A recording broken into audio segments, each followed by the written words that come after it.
Bueno, y ahora vamos a hablar de las finanzas, de cómo está el dinero que hemos apostado a la bolsa de valores. Bueno, no solamente los que apuestan a la bolsa, los que están de repente en fondos mutuos, los que también tienen su fondo de pensiones, porque los fondos 2 y 3 tienen un componente importante en acciones, así que por eso es importante conocer qué está pasando con la bolsa de valores, que tuvo un retroceso no nada grato el año pasado. Estamos en estos momentos con el señor Roberto Flores, él es jefe de análisis de Intéligo, sociedad agente de bolsa. ¿Qué tal, señor Flores? Bienvenido, buenos días. Buenos días, muchas gracias por la invitación. Bueno, coméntenos un poco, tras los resultados nada gratos del año pasado, tuvimos un enero bastante auspicioso. Sí, como bien lo dices, tras una caída de la bolsa de valores de más de 17% el año pasado, en enero el mercado de acciones peruanos ha mostrado un desempeño bastante favorable, una importante recuperación. ¿De cuánto más o menos? El índice general ha mostrado un incremento de 14.2% aproximadamente en enero. O sea, todavía nos faltan 3 puntitos para recuperarnos de la pérdida, solamente en un mes, de la pérdida del año pasado. Sí, solamente en un mes ya estamos muy cerca de borrar todas las pérdidas del año pasado, ¿no? Y si miras por sectores, el sector minería ha ganado 17% en enero y prácticamente ha borrado ya todas las pérdidas del año pasado. ¿Cuál es el grado de concentración en estos momentos del índice en general respecto a mineras? ¿Es el de siempre o variado algo?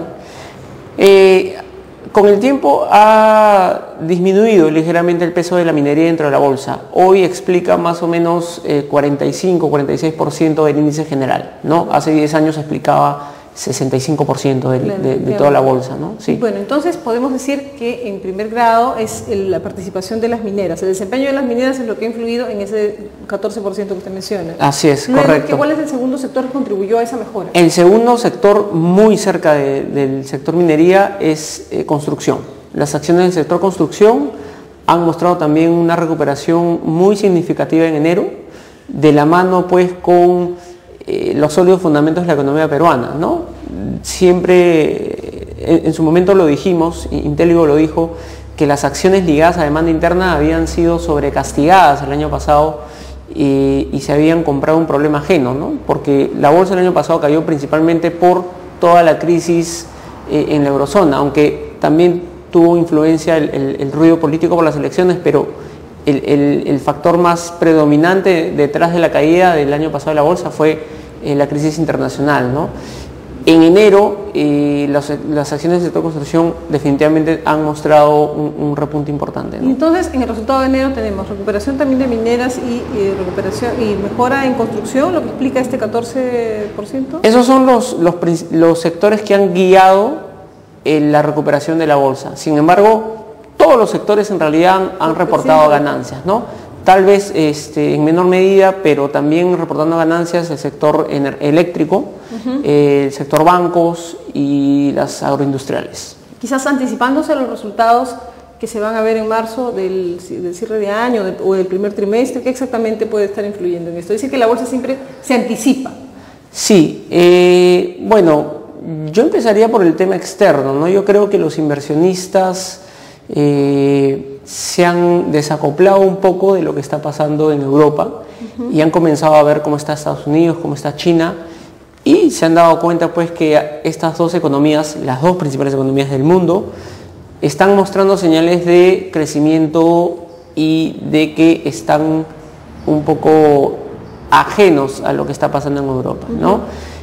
Asimismo, pues hay mejoras en los indicadores de Estados Unidos que están llevando a esta conclusión que usted menciona. Así es. En las últimas semanas han salido indicadores que señalan con mayor claridad que Estados Unidos está recuperando. Indicadores, ¿no?, de manufactura, ventas minoristas, órdenes de bienes duraderos, en fin.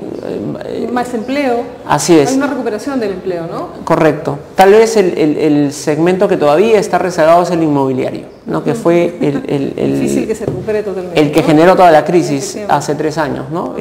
Pero en términos de actividad económica en general sí vemos una ligera aceleración y recuperación en la actividad en Estados Unidos, ¿no? Ahora, ¿y China qué papel ha jugado en todo esto, teniendo en cuenta que, según me comentaban algunos de nuestros invitados en esta semana, a China, pues así le digan lo que le digan, ellos tratan de resolver sus propios problemas, ¿no es cierto?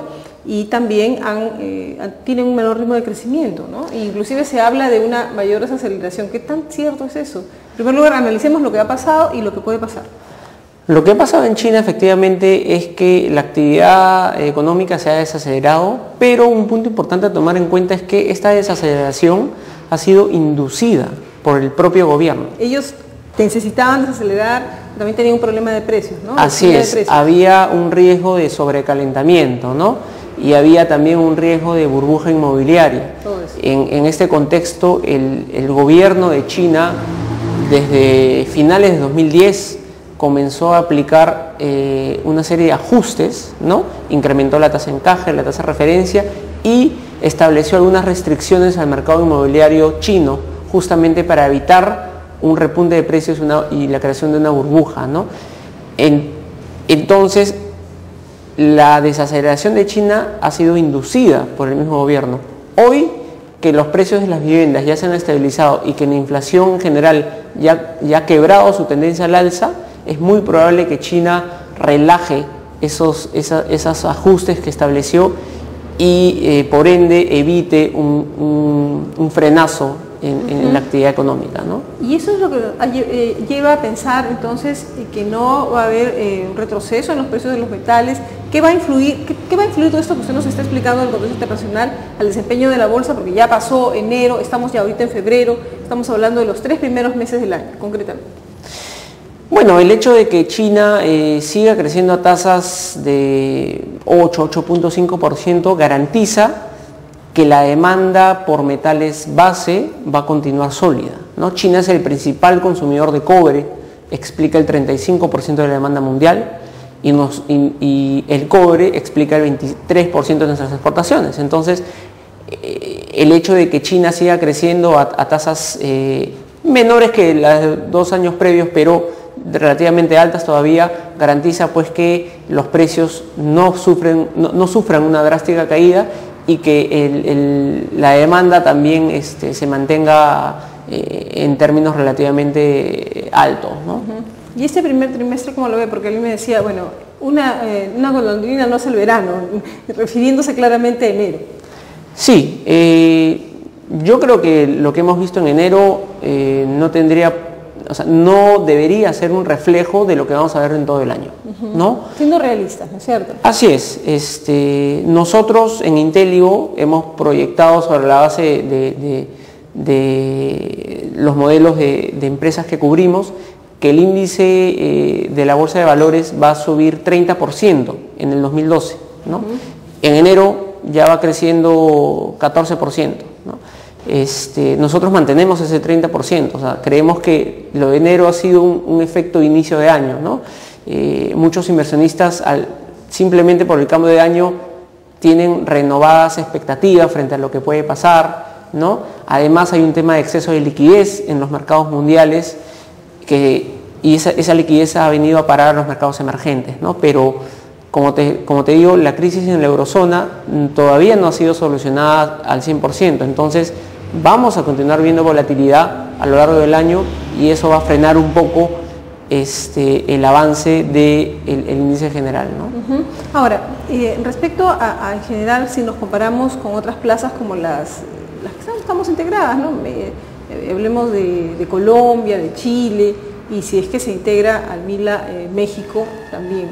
¿Qué tan más baratos están los precios en nuestra plaza respecto a las otras plazas? La bolsa limeña está en términos relativos más atractiva que sus pares colombianos y chilenos. Y eso se ve... ¿Están castigados los precios? ¿Cómo los calificamos? Sí, yo creería que están sobrecastigados. ¿Subvaluados? Así es, subvaluados, ¿no? O sea, digamos, en términos de análisis fundamental, todavía muchos precios de las acciones que cotizan en bolsa se encuentran por debajo de su nivel objetivo, ¿no? ¿Podrías citarnos algunos casos concretos? Sí, claro. Por ejemplo, en el sector construcción, a pesar de este rally que hemos visto en enero, todavía hay algunas acciones que se encuentran por debajo de su potencial, ¿no? Caso de Ferreiros, caso de Cementos Lima. Creemos que todavía hay espacio para que estos títulos avancen, ¿no? Asimismo, en el sector eléctrico un sector que siempre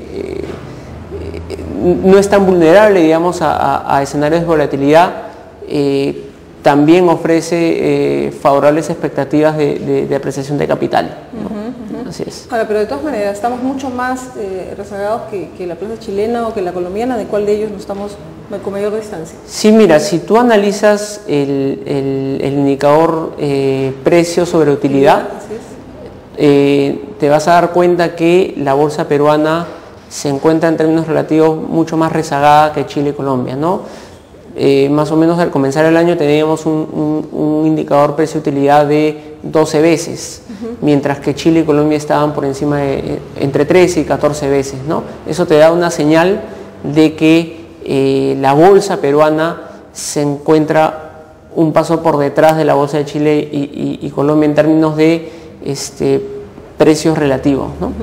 ¿Qué escenarios han analizado ustedes para el cierre de este año? Sé que de repente es muy prematuro, pero todos siempre queremos una mirada de cómo nos irá este año, y bajo 3 posibilidades y supuestos, ¿no? Claro, nuestro escenario base asume que Europa va a entrar en una recesión leve, es decir, una recesión que no implique un colapso del euro. Noticias de que Bélgica ya está en problemas, ¿no es así? Así es, en realidad, bueno, muchos países del bloque están en problemas, hay una situación bastante frágil en las economías de la eurozona, y este año va a ser un año negativo, ¿no? O sea, el producto de la eurozona va a caer, ¿no? Salvo Alemania y Francia, que es probable que reporten un crecimiento marginal. El resto de las economías sí se va a contraer, ¿no?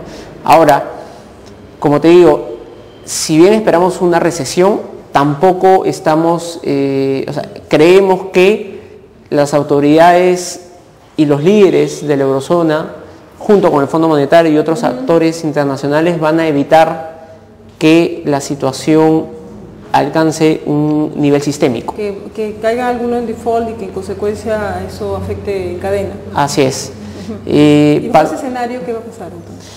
Bajo un escenario en el que el euro colapsa, definitivamente ya no creceríamos al 5%, que es lo que proyectamos, ¿no? Sino tal vez creceríamos a niveles de 2 o 2.5%, ¿no? También dependiendo mucho de cómo viene China y cómo viene Estados Unidos, ¿no? Bajo nuestro escenario de base, Europa leve recesión, Estados Unidos acelera ligeramente su ritmo de crecimiento, más o menos 2%, y China se desacelera, pero a niveles de 8.5%. Bajo esos tres supuestos, Perú debería crecer este año 5%. Ajá. ¿Y la bolsa? 30%. 30%. Así es. Wow. Bueno, muchísimas gracias, Roberto Flores, jefe de análisis Intel y Gozap, o sea, agente de bolsa. Gracias por estar con nosotros, por darnos ese panorama en detalle y de las proyecciones. Estaremos invitándolo nuevamente, ¿sí? Ok, encantado. Para conversar un poco más de esto. Gracias. Gracias a ti. Bien, amigos, nos vamos al corte y regresamos con nuestra secuencia Jóvenes Emprendedores, un caso también de los chicos del Instituto de Comercio Exterior de ADEX, que nos dan todo un ejemplo de cómo hacen para venderle al mundo. Volvemos.